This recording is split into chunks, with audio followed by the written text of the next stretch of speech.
Masih bersama Bramanta Aris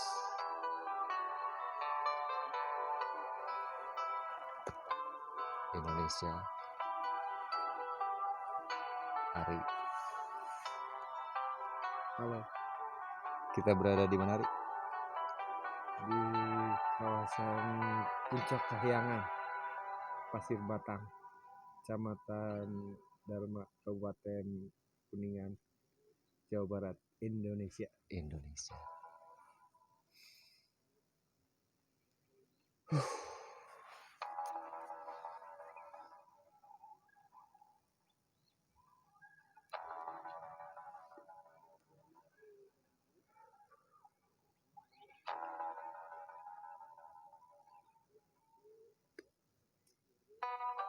Kita sengaja datang ke Bukit Kahyangan ini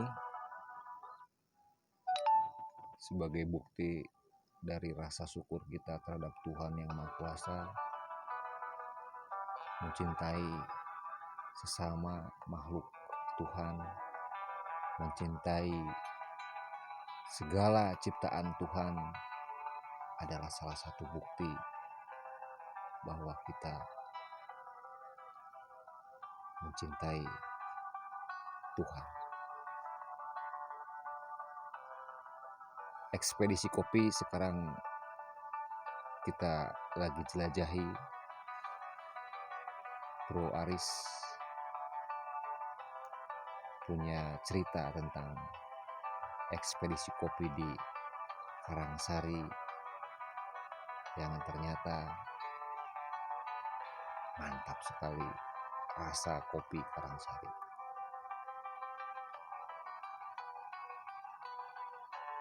Sedikit cerita penemuan kopi Karangsari. Waduh. Dari Bro Aris, cerita kopi Karangsari. Oke guys, jadi ceritanya begini. Ini salah satu kopinya. 2 tahun yang lalu saya balik dari Jakarta kembali ke Kuningan dengan terinspirasi untuk pengembangan produk-produk daerah sendiri. Nah, jadi awalnya saya tertarik dengan kopi.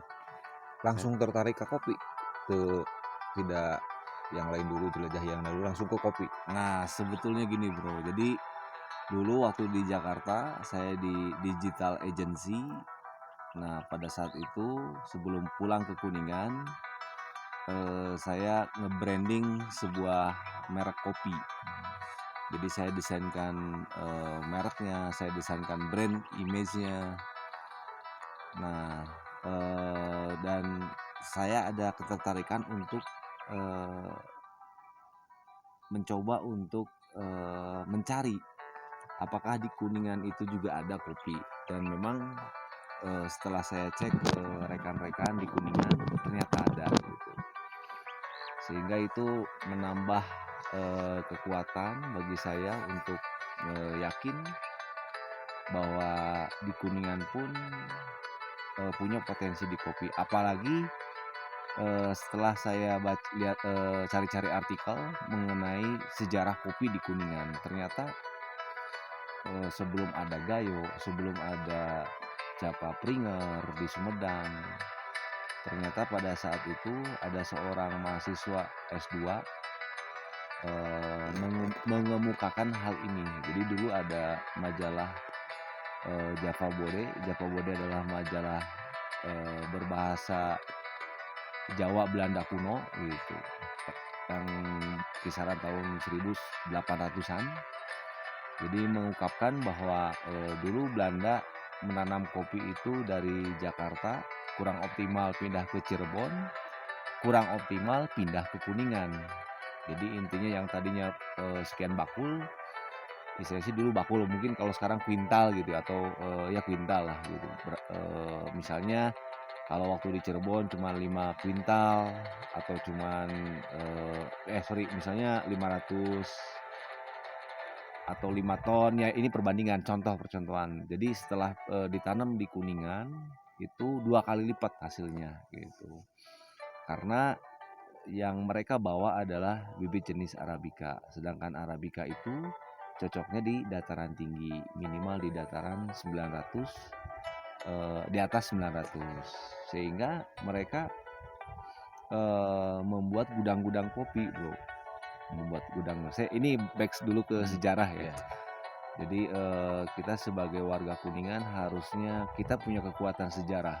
Kuningan. Kita punya kekuatan sejarah. Jadi memang zaman dulu Belanda juga menanam dan sebetulnya bukan penjajahan, ini memang sebuah perusahaan lah. VOC kan perusahaan ya.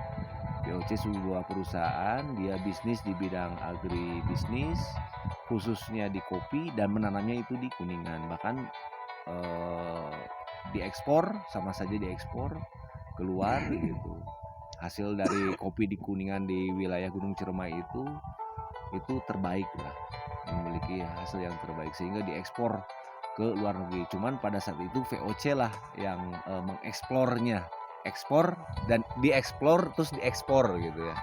Berarti Kuningan punya sejarah kopi. Sejarah kopi itu 1800 dan itu sebelum berkembang ke daerah Sumedang dan keluar Jawa gitu. Jadi intinya sangat tua sekali sejarah kopi. Nah, jadi berdasarkan baca sejarah itu jadi stimulus buat saya, bahwa saya optimis. Saya seolah-olah ada inspirasi. Saya berniat untuk mengembalikan kejayaan kopi di Kuningan gitu, karena punya kekuatan sejarah, punya kekuatan pertanian atau tanah yang subur dan sangat bagus sekali untuk tanaman kopi, karena Kuningan memiliki Gunung Ciremai yang memiliki ketinggian 3000 mdpl, sehingga kaya akan daerah-daerah yang di atas ketinggian 900 mdpl. Itu ada sekitar mungkin bisa jadi ribuan hektar lah, sangat potensi untuk kopi. Cocok. Gitu. Cocok. Nah, selain itu saya pun riset, saya pun tidak semudah itu untuk membuat sebuah produk kopi Kuningan. Dari Tetapi riset. dari keyakinan, saya mulai ke riset. Saya main ke kedai, pulanglah saya ke Kuningan. Saya mulai menjelajahi kedai-kedai yang sudah ada di Kuningan, dan memang ternyata mereka menjual produk-produk kopi dari luar gitu. Misalnya dari Aceh lah, Gayo misalnya, atau dari Medan, Lintong, dari Bali, Kintamani. Nah, sudah ada beberapa yang menjual produk Kuningan gitu. Tetapi kembali lagi, saya sering sharing dengan KCC, komunitas kopi Kuningan, yaitu kopi Kultur. kopi kultur ya, Kuningan Kopi Kultur ya, Kuningan Kopi Kultur. Dan mereka kebanyakannya milenial, Bro, kebanyakan milenial. Tetapi saya nggak segan, saya nggak melihat dari segi pandang umur gitu. Walaupun mereka lebih muda, mereka lebih dahulu berpengalaman, lebih dahulu dia mempelajari tentang kopi. Saya sering sharing, dan intinya adalah ketemu satu titik bahwa dia seolah menugaskan kepada saya atau mengamanahkan lah gitu. Mereka nih KCC nih kebanyakan di hilir, jadi di kedai, di penyajian gitu, di barista, di roasting gitu. Sedangkan untuk hulunya itu belum ada yang inten ya, belum ada yang inten fokus di pertanian atau di hulu, sehingga stok stok kopi itu tidak stabil gitu. Jadi kadang-kadang bulan ini hilang, jadi hanya baru sedikit lah yang sudah diprosesing dengan benar. Nah, oleh karena itu ya saya memposisikan diri untuk bekerja sama dengan rekan-rekan KCC, dengan rekan-rekan aktivis lainnya. Memang sudah ada beberapa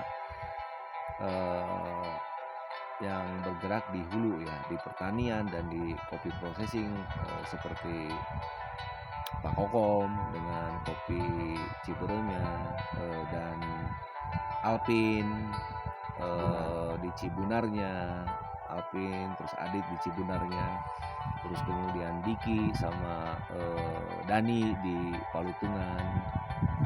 Nah, sehingga saya mencari, jadi saya mencari lokasi-lokasi yang memang saya fokus sementara di Arabica dulu. Jadi otomatis yang saya cari dataran-dataran tinggi gitu, desa-desa yang memiliki ketinggian di atas 900. Ya sebetulnya mereka sudah mulai merintis pengelolaan di bidang hulu ya, di bidang pertanian, di bidang processing. Nah, kebetulan saya datang ke Mang Tablo yang di Sagarahyang. Ternyata di pertanian kopi di Sagarahyang pun sudah dieksplor, sudah dikelola, dan itu bagus oleh Wajah Kopi. Akhirnya saya ditugaskan lagi untuk datang mencari kopi di Karangsari. Ya alhamdulillah saya mulai menemukan bertemu dengan petani-petani kopi di Karangsari. Ya memang baru 1 orang, 2 orang, 3 orang. Saya beli carinya dari petani, pertama sekintal, 2 kintal. Kemudian saya riset, saya processing sendiri dengan metode full wash dan natural. Dan terus terang hasilnya sangat luar biasa, sehingga saya pernah hasil riset ini Karangsari ini salah Kopi satunya, Karangsari, ya. salah satu kopi terbaik di Kuningan lah. Semuanya baik yang ada di Kuningan itu karena intinya memiliki ketinggian ya, jadi di tanah yang subur dan ketinggian. Cuman kebetulan saya kebagiannya maksudnya masih ada space kosong lah untuk aktif di hulu, untuk pengolahan kopi di hulu, di pertanian, di processing ya di Karangsari ini. Begitu, jadi saya riset dan hasilnya saya coba Q-Grader cuma gratisan. Jadi saya di grader kualitasnya cuman gratisan, maksudnya saya via teman-teman yang emang dia biasa di Q-Grader, dan alhamdulillah beliau sampai mengatakan yang di Jakarta ini, maksudnya yang ahli-ahli kopi lah, mengatakan bahwa wah ini rasanya balance, jadi antara sweetness sama body dan acidity-nya itu balance, khususnya yang di Karangsari ini. Dan bahkan mereka bilang ini lumayan nih bisa jadi ikon Jawa Barat kalau pertama pertaniannya diolah dengan bagus, processingnya minimal standar, sesuai dengan standarisasi processing gitu. Terus kemudian dengan branding yang bagus juga. Tidak bisa memungkiri faktor branding juga harus kita, faktor kemasan, faktor branding juga harus kita pikirkan. Nah, jadi ya alhamdulillah sekarang mulai saya dengan rekan-rekan investor yang punya uang, karena gua nggak punya uang bro, mulai harus menghadirkan. mulai mendirikan investor, dan ini sangat bagus sekali konsepnya, istilahnya Tetap kerakyatan ya. Sociopreneurship sekarang, atau kalau dulu koperasi lah. Jadi saya sangat tertarik sekali dengan untuk membangkitkan kembali, untuk menghidup-hidupkan kembali koperasi. Koperasi adalah suatu konseptual ekonomi kemasyarakatan yang diciptakan oleh Muhammad Hatta. Dan ini menurut saya sangat cocok sekali dengan kultur, dengan kebutuhan, bahwa saya hanya ingin terinspirasi juga untuk mengingatkan kepada bangsa Indonesia, kepada kita yang emang fitrahnya adalah kita dianugerahi, kita diamanati oleh Tuhan itu kekayaan alam yang sangat subur. Jadi fitrahnya kita ini sebagai petani, ya, sebagai petani dan nelayan gitu. Jadi seperti kita ketahui bahwa tidak ada gunung berapi yang terbanyak di dunia ini hanya di Indonesia, dan tidak ada lautan yang paling luas di dunia ini hanya negara Indonesia. Mungkin itu terlalu naif, tapi itu betul-betul menjadi objektivitas saya. Jadi saya tertarik kembali untuk membangkit-bangkitkan koperasi yang kalau sekarang kaum milenial mengemasnya sociopreneurship gitu ya. Jadi suatu konsep bisnis yang melihat kultur sosial gitu ya, melihat kultur sosial. Ya, kultur sosial kita ya sebagusnya petani ya, bukan industrial gitu, petani. Dan kita harus bangga, Bro. Kita harus bangga bahwa istilahnya stok makanan di dunia ini ya salah satu terbesarnya dari kita gitu.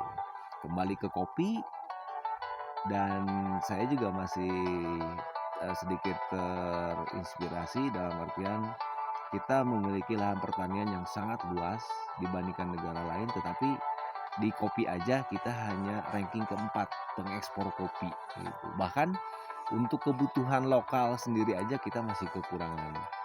Dan ini baik secara bisnis maupun secara empowering sosial, empowering ekonomi masyarakat, ini sangat bagus menurut saya. Jadi secara bisnis market atau demand kita atau permintaan kopi ini sangat tinggi, masih sangat tinggi. Bahkan sampai berdasarkan data statistik sampai tahun 2025 kita masih kekurangan pemenuhan kopi, pemenuhan untuk kebutuhan kopi. Dari kopi kita bisa berdaya, dari kopi kita Dari bisa kopi. mensejahterakan masyarakat. Betul. Itu mungkin terjadi ya. Betul, harusnya bukan hanya dari kopi sebetulnya. Cuman karena sekarang saya passionnya lagi di kopi gitu, fokus lagi di ketertarikan saya di kopi gitu. Tapi kalau saya lihat sih emang bukan hanya kopi, Bro. Cuman ini hanya sebagai apa ya? Kalau orang sih sebagai role model lah, sebagai contoh lah. Sebagai contoh bahwa kita harus bisa menciptakan produk yang kita jual itu produk, bukan bahan. Dan kita juga harus bangga dengan produk-produk kita Indonesia. ya. Dan ini emang kenyataannya kita harus empowering masyarakat supaya jangan menjual bahan, Bro. Contoh misalnya ubi kayu atau ubi jalar atau boled lah, janganlah dijual bahan bolednya gitu, tetapi cobalah buat pabrik menjadi tepung, kita jual tepungnya gitu. Kopi Ada juga inovasi. ada inovasi, ini harus ini saya terus terang intinya itu, ini yang pertama saya lagi emang passionnya di kopi gitu, tetapi yang lebih besarnya saya terinspirasi untuk pemberdayaan masyarakat. Petani itu jangan menjual bahan kalau bisa, tapi menjual produk. Misalnya daun bawang bisa jadi kemasan bawang goreng misalnya. Nah termasuk ya saya sih kopi aja gitu. Kopi kita pertaniannya di ini dengan bagus, itu kan menyerap tenaga kerja juga untuk. Dan ada satu lagi, Bro, yang menarik. Jadi dengan kopi ini saya ingin menciptakan petani milenial, petani kopi milenial. Jadi saya ingin Jangan malu untuk jadi petani, bertani. untuk bertani. Karena petani milenial itu adalah sebuah status sosial yang bisa dikatakan Prospek kalau menurut saya. prospektif. Jadi prospek. Dalam artian ke depan itu isinya sih kita sadarlah. Kita harus menanamkan dari mulai anak kecil, remaja, dewasa, sadarlah bahwa kita harus bangga. Sadarlah dengan kekayaan, dengan anugerah yang diberikan Tuhan kepada kita, tanah yang subur gitu. Jadi mari kita bangun dari tidur lelap ini gitu. Jadi dalam artian gimana caranya kita membranding atau membrainwash mulai anak-anak atau rekan-rekan kita, gimana caranya supaya bangga. Dan saya yakin ini logika lah, orang petani itu menghasilkan makanan, kebutuhan pokok, Bro ya, kebutuhan pokok. Jadi bagaimanapun juga akan dicari orang, produknya ini akan dicari orang gitu. Dan jangan gengsi,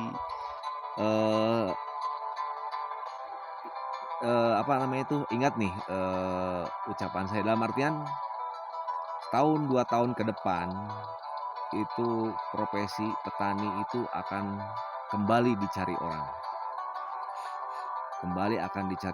dan dibutuhkan. Jadi sebelum terlambat, sebelum ketinggalan dengan orang lain yang atau negara lain atau whatever lah istilahnya sih, pihak lain yang nanti menggunakan mesin yang canggih dalam pertanian. Segera dari sekarang kita mempelajari agrikultur, agribisnis, agrowisata, agroteknologi. Kita pelajari dari sekarang sebelum tanah ini kembali dijajah dengan istilahnya sih strategi penjajahan baru, atau kalau Bung Karno bilang neokolonial. Jadi mereka sudah tidak datang lagi berupa fisik untuk menjajah ini, untuk menguasai tanah ini, tetapi dengan sistem perekonomian global, dengan sistem teknologi, mereka mampu menjajah kita dan kita tidak sadar. Nah itu Kita harus siap, ya. kita harus lawan semua penjajahan kita, semua penjajahan di dunia kita harus lawan. Tentunya kita harus siap untuk melawan penjajahan itu. Bung Ari, Iya, sepakat ya bahwa sepakat. kita harus berani untuk melawan penjajahan di atas dunia ini. Baik itu penjajahan batin, penjajahan ekonomi, penjajahan ideologi, dan Bramanta harus menyiapkan orang-orang yang siap untuk melawan penjajahan itu. Tetap up to date di atas kenyataan dalam segala situasi. Semangat terus.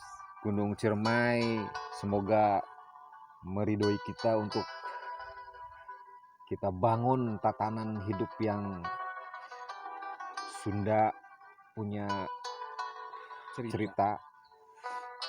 Kita bangun tatanan hidup yang merdeka semuanya, Merdeka dalam berpikir, merdeka dalam bertindak. dan keinginan yang mulia. Mantap. Terima kasih.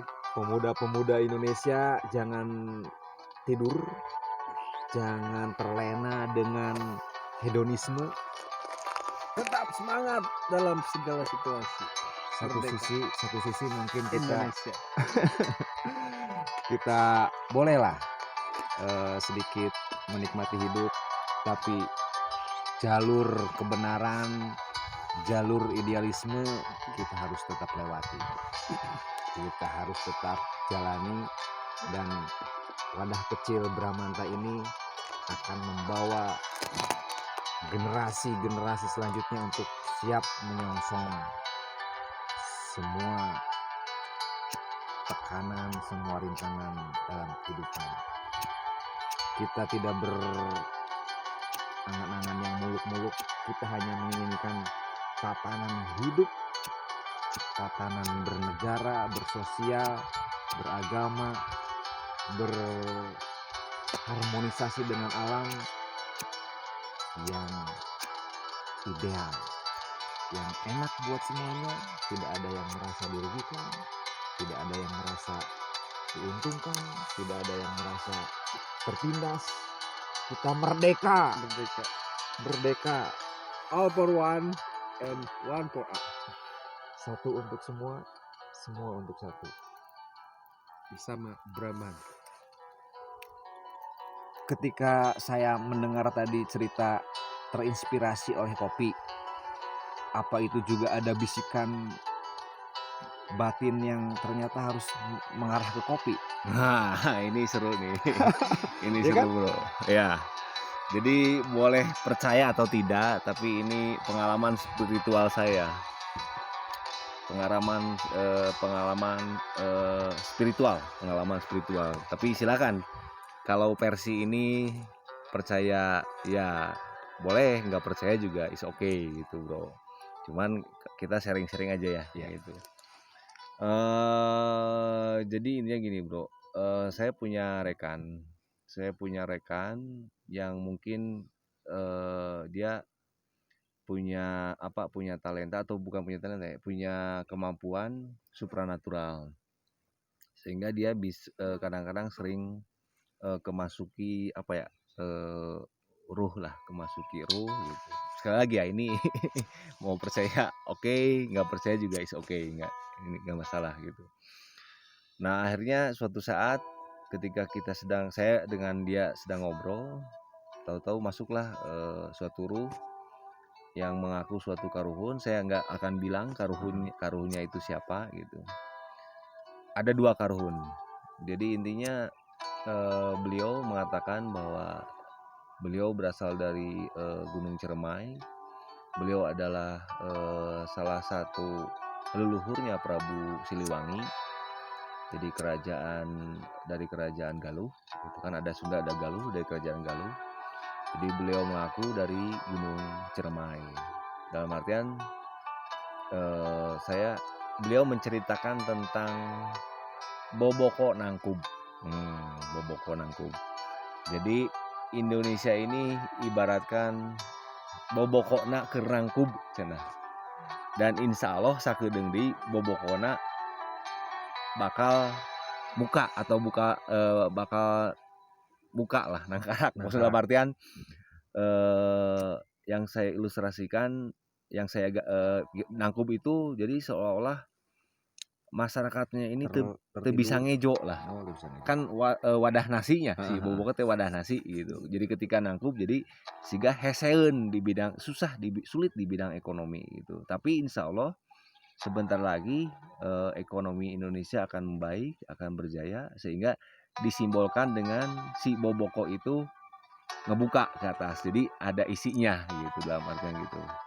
Cuman ini kembali ke kita yang sebagai yang hidupnya gitu, yang sebagai hidupnya, sebagai generasinya untuk membuka boboko itu gitu, kembali lagi gitu. Nah, dia mengaku dari Gunung Ciremai, dan yang lucunya lagi kenapa memperkenalkan ke saya, jadi bahwa beliau adalah salah satu karuhunnya dari Prabu Siliwangi.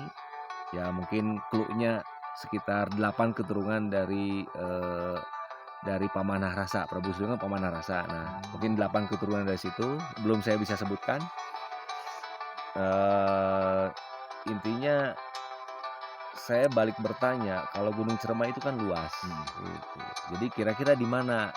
Nah, terus dia menjawab bahwa eta tugas si Incu cenah. Tugas si Incu sok pilarian patilasan kuring gitu. Dalam artian ya istilahnya patilasan kan belum tentu kuburan ya, belum tentu body, bisa jadi belum tentu badan gitu dikubur, tetapi bisa jadi dia pernah tinggal di situ atau pernah ujlah di situ misalnya gitu. Nah, akhirnya ya saya sekeliling Gunung Ciremai berputar, khususnya di Kuningan, dijelajahi dari mulai Batu Luhur, Bukit Seribu Bintang kan, sampai ke Pasawahan, dan saya menemukan salah satu situsnya dari jalur Linggarjati dan Linggasana. Nah, itu jadi saya berbarengan gitu. Ketika passion saya di kopi, berbarengan dengan inspirasi spiritual itu gitu. Berbarengan. Dan pada saat saya aktif di kopi, menemukan situs-situs yang beliau kasih clue-nya gitu ya. Nah, akhirnya terus terang saja ya inilah saya menemukan di Karangsari ini dengan pasir batang ini. Nah, ini mulai kebuka. Dalam artian dari kopi menembus dimensi-dimensi yang lain selain dimensi bisnis, juga dimensi betul, spiritual. betul. Ini luar biasa sekali. Jadi ini sangat perspektif sekali. Jadi dari segi spiritual, dari segi bisnis, terus dari segi pergerakan, pengembaraan gitu. Ini menemukan satu titik. Nah, terutama di pasir batang ini. Gitu. Jadi di sini saya bukan hanya mengeksplor kopi, tetapi seperti kita ketahui bersama bahwa nama pasir batang ini kan bukan nama buatan sekarang. Jadi Gitu. semacam ada tugas lain selain kopi, juga ada sejarah pasir batang yang harus diungkap. Itu mungkin jadi seolah-olah untuk sementara itu seperti itu kesannya gitu. Jadi seolah saya saya digerakkan oleh karuhun, oleh perjalanan Alam spiritual, semesta juga. alam, oleh spiritual pengalaman saya. Jadi seolah-olah melalui jalan kopi ini saya harus mengangkat kembali legenda Pasir Batang ini gitu. Dan emang perjalanannya seolah dibantu gitu, dibantu dengan kultur masyarakat yang sekarang mereka sedang sulit gitu ya. Apalagi dengan corona, tetapi alhamdulillah saya menemukan investor yang berjiwa sosial, bukan hanya kapitalis gitu, bukan hanya materialistik, tetapi beliau eh, Peduli sejarah. peduli dengan konsep yang saya buat, bahwa saya buat adalah koperasi. Saya berniat untuk membangkitkan kembali koperasi itu. Jadi kan ada unsur sosialnya, ekonomi Kemakmuran untuk kemasyarakatan, masyarakat. kemakmuran untuk masyarakat di lokasi sini gitu, untuk pembuatan pengolahan kopi itu. Dan tetap saya tidak melepaskan fokus spiritualnya itu, Pasir Batangnya ini, karena ini sangat potensi buat masyarakat Karangsari, dan untuk secara luasnya untuk masyarakat Kuningan, secara luas lagi untuk masyarakat Jawa Barat. Kita kan sudah tahu legenda Lutung Kasarung itu sudah sangat terkenal. Legenda Lutung. Nah, sedangkan mereka kadang-kadang karena emang yang mengaku Pasir Batang itu patilasanya sangat banyak sekali gitu. Di Cilacap ada, di ini ada gitu.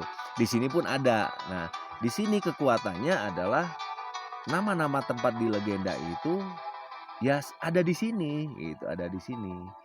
Jadi terus terang saja saya belum menemukan bukti otentik bahwa patilasan kerajaan Pasir Batang di sini, tetapi saya hanya baru menemukan berdasarkan nama-nama tempat gitu. Jadi karena nama tempat di sini Pasir Batang ini istilahnya sih bukan buatan sekarang, sudah dari dulu gitu. Semacam di sini Pasir Batang, ke Palutungan, terus ada ke Cai Tampian, ada ke Batu Kursi. Itu nama-nama tempat itu ada di legenda Pasir Batang itu. Dan mungkin saya akan sedikit meloncat ke sejarah, mengingatkan kembali rekan-rekan mengenai legenda Pasir Batang ini. Intinya kan Pasir Batang ini dulu adalah di sebuah kerajaan yang dipimpin oleh Ki Agung Tapa, di mana beliau memiliki 7 putri, yaitu dari mulai Purba Larang sampai ke Purbasari. Nah, di sana ada konflik keluarga lah. Ada ketika rajanya untuk pergi meninggalkan untuk Ujlah, untuk Tapa gitu istilahnya sih, harus diturunkan ke kerajaannya, itu harus dipegang oleh turunannya. Dan kebetulan beliau tidak memiliki putra seorang lelaki gitu, tidak memiliki pangeran, tetapi hanya maksudnya memiliki 7 putri ini gitu. Jadi ada Purba Larang, Purba Endah sampai ke Purbasari. Purbasari. Yang Ya, ketujuh Purbasari. Purbasari. Nah, dan memang amanatnya adalah yang penerusnya adalah Purbasari gitu. Sedangkan Purbasari adalah putri bungsunya gitu. Sedangkan putri sulungnya kan Purba Larang, sehingga terjadilah konflik lah, terjadilah perebutan kekuasaan.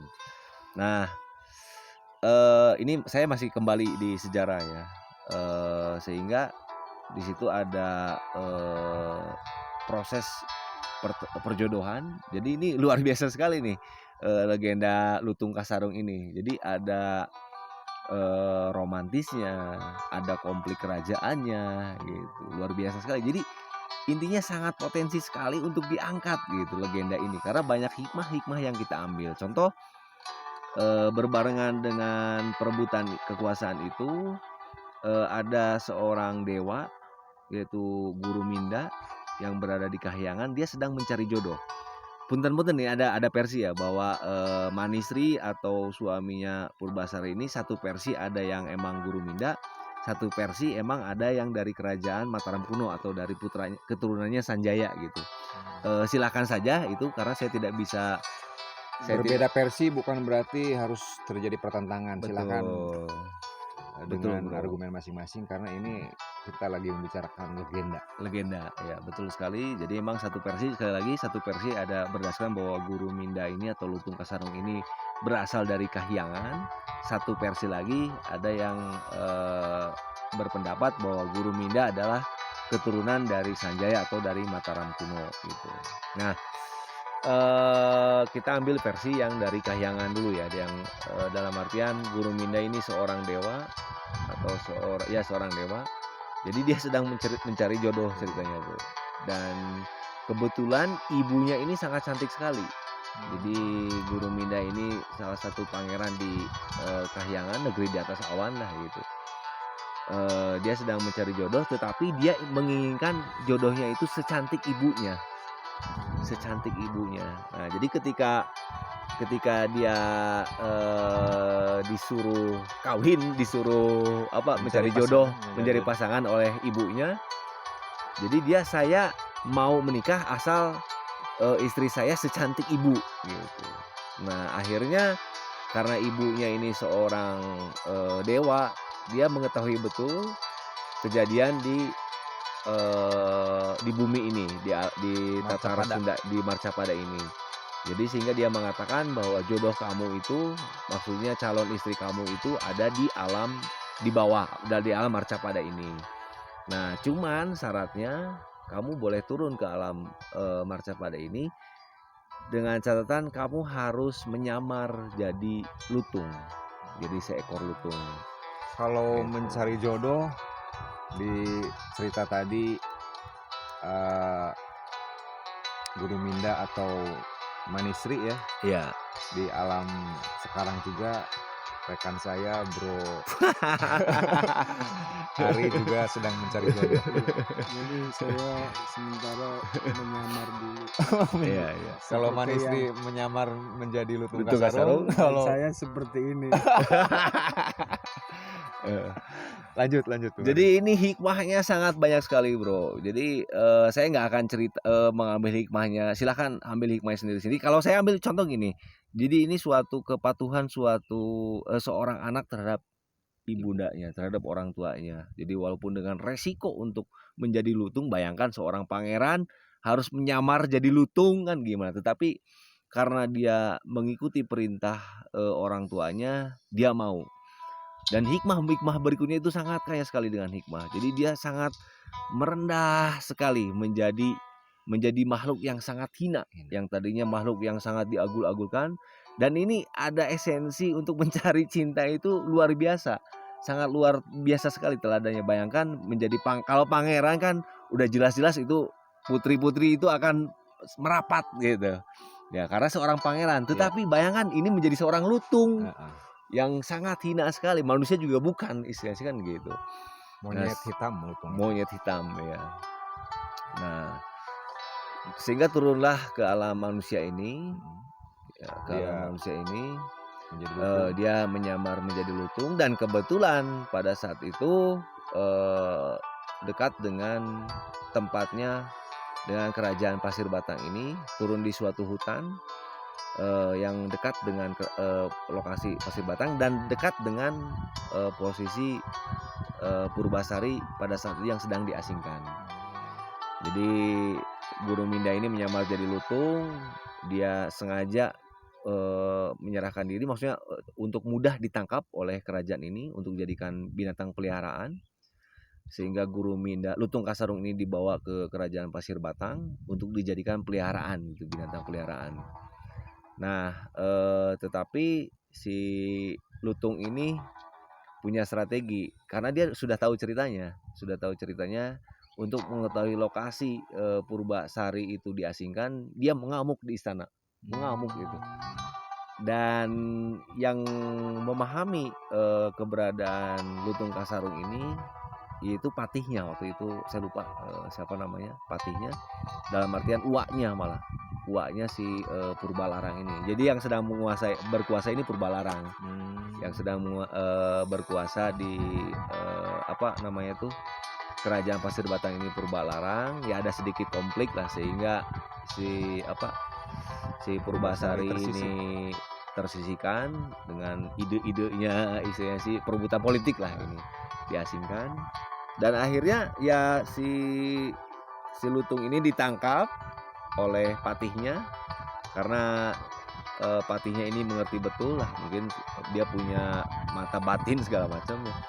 Dan akhirnya dia justru menurut si Purbalarang, wah ini bagus nih kalau didekatkan dengan tempat pengasingan Purbasari, dengan harapan dia akan mengganggu Purbasari si lutung ini gitu. Niat jahat si Niat Purbalarang. jahat ya, niat jahat. Jadi si lutung kasarung ini ditangkap, emang ditempatkan di dekat wilayah pengasingan Purbasari ini gitu. Jadi Purbalarang menginstruksikan kepada patinya untuk menangkap lutung ini dan menempatkan di lokasi sekitar pengasingan Purbasari. Yang ada adalah justru si lutung ini membantu untuk Purbasari untuk bisa bertahan hidup di hutan. Oh, Begitu. jadi lebih dekat, Malah lebih dekat. lebih akrab. Lebih akrab. Si lutung kasarung ini membantu mencari makanan, buah-buahan gitu. Ceritanya panjang sekali, tapi saya ambil singkatnya saja gitu. Dia ada cerita dia menaklukkan dulu kerajaan lutung sehingga dia bisa memerintahkan anak buahnya untuk mencari makan untuk membantu Purbasari. Dan bahkan suatu saat dia memohon kepada, maksudnya meminta bantuan ibundanya yang berada di Kahyangan untuk menciptakan sebuah taman untuk hadiah Purbasari itu gitu. Sebuah taman di mana di situ ada tempat pemandian, dan pada saat itu ketika Purbasari memiliki penyakit yang penyakit guna-guna gitu. Ketika mandi di kolam itu, di sebuah taman ada kolam, dan si taman itu buatan emang bantuan dari dari para dewa gitu. Sehingga dengan mandinya air di kolam itu, Purbasari ini kembali cantik. Yang tadinya buruk rupa kembali cantik. Dan akhirnya semakin dekatlah hubungan batin antara sang lutung ini dengan si Purbasari ini. Sehingga suatu saat terdengarlah berita ke kerajaan bahwa Purbasari sudah kembali normal. Sehingga Purbalarang ini ada ketakutan gitu, bahwa masyarakat akan tahu bahwa Purbasari sudah normal kembali, sudah kembali cantik. Dan memang sebetulnya yang di kerajaan Pasir Batang itu sudah tahu bahwa yang sepatutnya jadi raja ya Purbasari, karena amanat dari rajanya sebelum dia tapak, sebelum dia ujlah, dia itu untuk menurunkan kerajaannya itu ke Purbasari gitu. Nah, sehingga karena saking ketakutan Purbalarang, maka dibuatlah suatu konspirasi lah atau gerakan-gerakan untuk kembali membuat keburukan nama Purbasari gitu, dengan misalnya diadakan semacam ya pokoknya kejahatan-kejahatan yang untuk melumpuhkan Purbasari, untuk membusukkan lah terhadap Purbasari.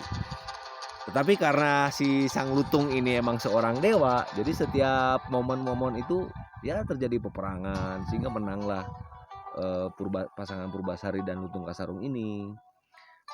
Adu rambut panjang, menanglah Purbasari dengan rambutnya lebih panjang daripada Purbalarang. Nah, ini cerita ya, dalam artian sehingga adu suami gitu. Maksudnya gini, kamu bisa kembali menjadi raja Pasir Batang ini, menjadi ratu Pasir Batang ini, asal kamu punya suami. Dan suaminya itu dituntut oleh Purbalarang harus lebih cakep dari suaminya Purbalarang gitu. Di situ Purbasari jatuh mentalnya, karena yang dia kenal hanya si Utun ini, si lutung kasarung ini gitu. Dengan kesaktiannya lutung kasarung pada saat itu dia membuka samarannya, berubah dia kembali menjadi seorang pangeran yang memiliki tampan rupawan lah gitu. Dan akhir cerita istilahnya si Purbasari kembali menguasai, kembali duduk di kerajaan Pasir Batang. Dan luar biasa sekali ini hati mulianya si hati Purbasari ini. Walaupun Purbalarang itu begitu jahat terhadap dirinya, dia nggak dihukum gitu, maksudnya nggak dibalas gitu. Kan bisa jadi itu hukum mati lah, mungkin hukum kerajaan pada saat itu bisa jadi hukum mati. Tapi karena dia tahu kakaknya, hanya semacam di penjara rumahan lah gitu, hanya di isolasi lah kalau kita sih, supaya pergerakannya terbatas gitu ya. karena ditakut ada pergerakan lagi. Jadi luar biasa. Jadi banyak hikmah, banyak hikmah. Ini walaupun hanya mitos atau hanya legenda, tetapi bagi kita sebagai orang Tatar Sunda gitu, ini hikmah spiritual yang sangat luar biasa sekali gitu. Nah, jadi akan kekayaan hikmah, kekayaan legenda, kekayaan cerita itu saya kembali nih ke sekarang gitu. Kembali ke sekarang. Ini saya terinspirasi untuk mengangkat kembali gitu. Mengangkat kembali cerita-cerita ini sehingga kita bisa mengambil hikmah dari legenda atau mitos ini gitu. Kalau saya sendiri dari cerita Bro Aris tadi, hikmahnya kalau menurut saya, salah satu hikmah yang saya ambil, jangan melihat sesuatu itu dari casing atau dari muka atau dari penampilan luar. Karena Purbasari melihat Guru Minda yang sesosok lutung, tapi karena ketulusan Lutung Kasarung menolong, membantu Purbasari, akhirnya berbuah sebuah hal yang manis. Kalau Bro Ari punya hikmah dari cerita tadi apa tuh? Kembali itu kan ada pesan moral bahwa jodoh itu Wah, benar. dari yang baik untuk yang baik, dan orang yang baik nggak ada istilah sakit hati atau dendam pada yang menyakitinya. Justru dia berbalik, memberikan kebaikan yang lebih. Nah itu kita bersama di sini itikad untuk kebaikan. Semoga melahirkan kebaikan. Amin. Ada satu bro dari saya bahwa apa ya, ini Purbasari ini teladan yang sangat bagus sekali, teladan yang sangat bagus. Selain dia memiliki kecantikan fisik gitu, dia memiliki kecantikan inner beauty yang sangat luar biasa sekali. Dia sabar, dia teguh, dia taat aturan gitu, dia mengalah, dia sangat low profile sekali gitu. Nah ini apa ya, bagi para wanita kaum hawa nih sangat luar biasa sekali, sangat luar biasa. Contohnya walaupun dia dalam keadaan dikerjai atau dijahatin orang lah, dijahatin kakaknya sendiri, bahkan dia masih memiliki sifat yang sangat cantik, yang sangat sabar gitu.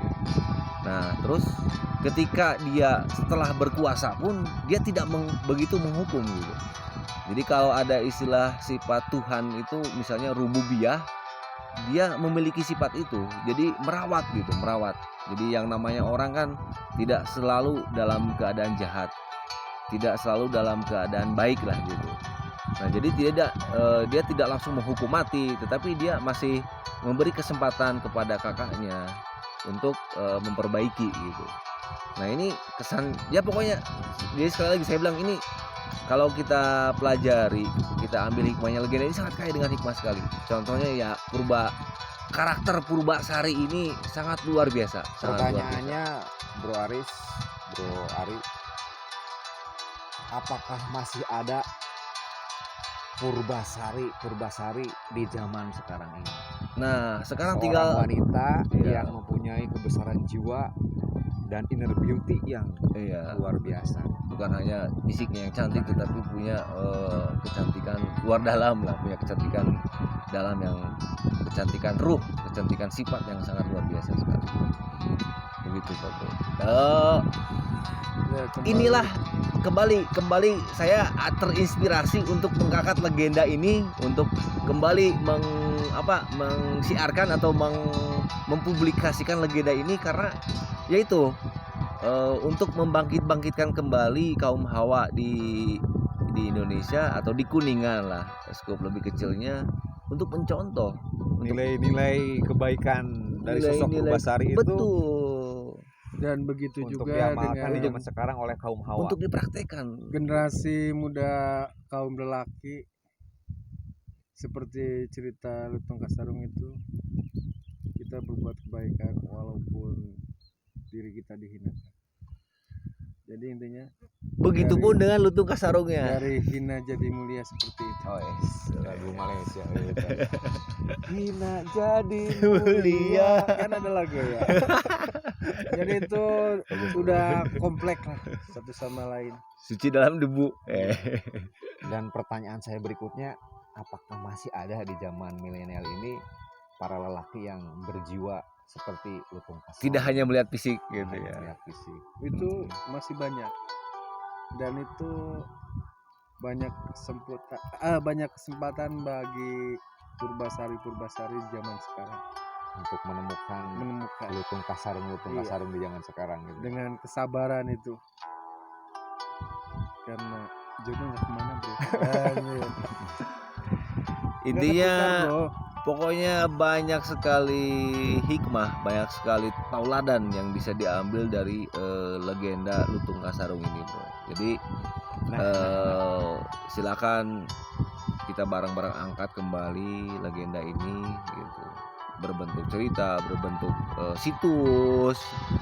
Dari satu legenda, dari suatu sejarah yang punya nilai-nilai filosofi, nilai-nilai kebajikan yang begitu tinggi, diaplikasikan di zaman sekarang, Bro Aris. Apa yang sudah dibuat atau apa yang harus kita lakukan untuk membumikan, untuk mengaplikasikan nilai sejarah tersebut menjadi sebuah kenyataan, menjadi sebuah karya di patilasan kerajaan Pasir Batang ini. Betul, Bro Bebeng. Ini menarik. Ini menantang saya untuk membuat suatu planning, membuat suatu perencanaan. Karena kan kopi sekarang sudah berjalan ya. Dan berikutnya terus terang saya akan membuat semacam taman. Jadi di sini yang posisi tinggi saya akan membuat konsep semacam taman kahyangan, seolah-olah Guru Minda melihat Purbasari dari kahyangan ya dari sini gitu kan, tempatnya lebih tinggi. Cuman nanti saya cari tempat yang kira-kira bisa melihat ke lokasi Pasir Batang. Dan nanti di wisata alam Pasir Batang ini itu yang berada di sana, bro, saya akan coba membuat suatu perencanaan untuk membuat taman bunga Purbasari. Taman bunga Purbasari yang ilustrasinya akan seperti legenda itu. Jadi taman bunga di mana di situ ada tempat kolam pemandian Purbasari untuk mandi gitu. Mudah-mudahan, dan insya Allah selain itu kita perlu kembangkan juga, misalnya nanti di wisata alam atau di taman bunga itu diiringi dengan pupuh-pupuh tentang apa? Tentang lutung kasarung, cerita lutung kasarung, atau ada semacam event misalnya sendra tari tentang lutung kasarung. Ini sangat ya, planning saya ke sana. Jadi ini juga harus harus disebarkan ke pemikiran rekan-rekan di sini, dan mudah-mudahan Bro Bebeng juga setuju, apalagi Bramanta ini seorang pengembara, dalam artian mendukung atau setuju dengan pendapat saya, dengan ide-ide saya, maksudnya dengan inspirasi saya untuk membangkitkan kembali legenda ini untuk diambil hikmahnya, sehingga hikmahnya bisa diterima, bisa terserap di masyarakat gitu. Dengan ya itu saya sekarang lagi membuat suatu planning untuk membuat taman Purbasari dan taman kahyangan di sini. Intinya di taman Purbasari selain ada taman bunga, ada kolam tempat pemandian Purbasari, juga ada semacam nanti saya buat gazebo hall, maksudnya yang semi permanen, yang agak terbuka gitu, untuk tempat meeting, tempat terutama untuk pagelaran semacam seni-seni budaya yang isinya, yang kontennya adalah tentang legenda lutung kasarung ini gitu. Berarti rekan-rekan sahabat Bramanta, tepat kita berbicara di sini ini adalah di Bukit Kahyangan. Jadi di sini kita bicara, di sini kita bertukar pikiran, menyatukan dimensi sejarah, menyatukan dimensi kekayaan spiritual dan juga kekayaan Alam alam untuk diwujudkan dalam sebuah karya nyata yang itu semoga bisa mengangkat SDM, SDA, kesejahteraan masyarakat di sini, alamnya terkelola dengan baik, alam terkelola dengan baik, sejarah terkelola dengan baik, dibangkitkan kembali. dan semoga kenyataan itu terjadi dan di Taman Kahyangan ini, Bro Ari, menjadi tempat pertemuan kembali gitu ya. Kalau dulu Lutung Kasarung dengan Purbasari, kalau di zaman sekarang pertemuan kembali antara kebaikan dengan kebaikan, antara pemikiran yang baik dengan pemikiran yang baik, antara itikat baik seorang laki-laki dengan itikat baik seorang perempuan, gitu kan.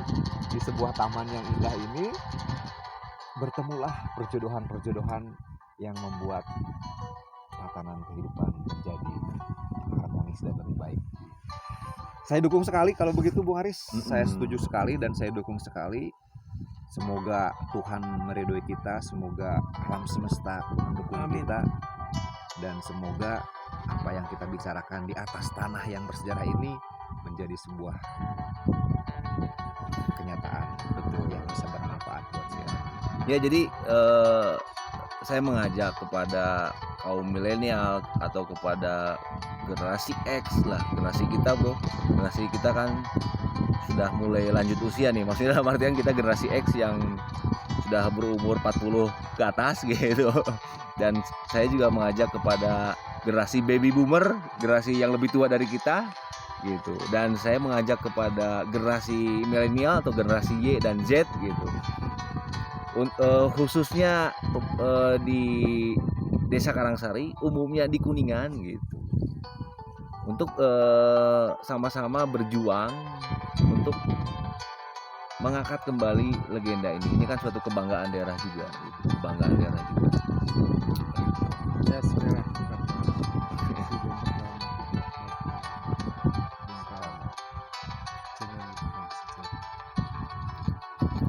Dari sejarah kita bisa berkaca untuk bisa kita tahu apa yang harus kita lakukan ke depan.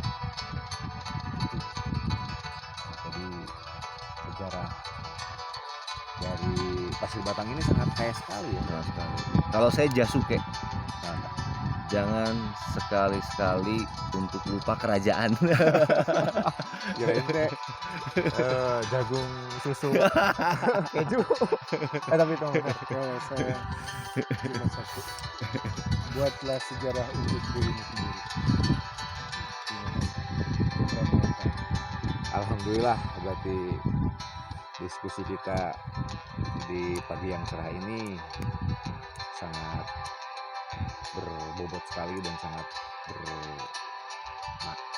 bermakna sekali kalau menurut pribadi saya, karena ini menyangkut keilahian, menyangkut alam semesta, menyangkut Nusantara, dan juga menyangkut nilai-nilai yang harus kita bangun untuk menuju peradaban yang lebih baik dan untuk menyongsong tantangan hidup.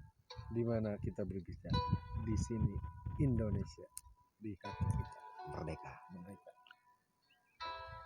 Kita akan ketemu lagi nanti di channel Bramanta dengan episode-episode yang lebih menarik lagi. Terima kasih buat semuanya.